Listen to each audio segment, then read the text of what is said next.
that it was quite an accomplishment that was achieved here on Saturday, in the sense that Mr. Annan was able to rally the international community once again and bring to the table not only the P5, but key regional countries and organizations, and get them to agree on the concept, the policy, the principle of a transitional governing body. They will put their full backing behind this agreement and do whatever they can do. In fact, there are a couple of opposition leaders going to Moscow for meetings very, very soon. They will throw their weight behind the implementation of this resolution. So don't underestimate the fact that there is agreement in principle on a political transition. There are other factors about Saturday. It's inciting and leading to violence, and the people, the report. It was a very finely crafted diplomatic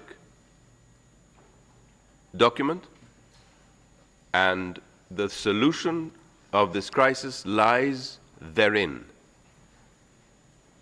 We are appealing to the parties, as I said earlier, to take a deep breath and step back from the brink and look long and hard at the proposals on the table, because they form a framework for a solution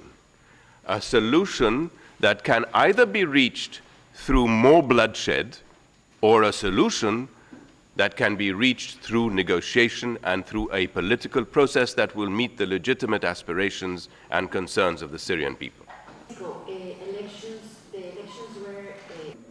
You will see that they have committed to apply joint and sustained pressure on the parties in Syria, both the government and the opposition, in its various forms. And as you know, there's a meeting concluding in Cairo today under the auspices of the League of Arab States.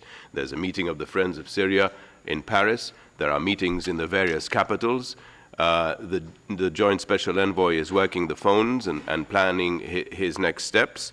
They have also said they were opposed to any further militarization.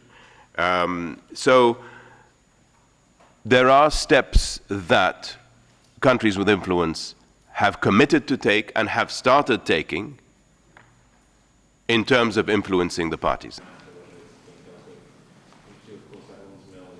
Nobody said it was going to be easy. This is an extremely complex conflict that we're dealing with, and it's going to be a long, bumpy road. But we believe sincerely that the commitments made in Geneva on Saturday, over the weekend, were genuine, and if applied as promised,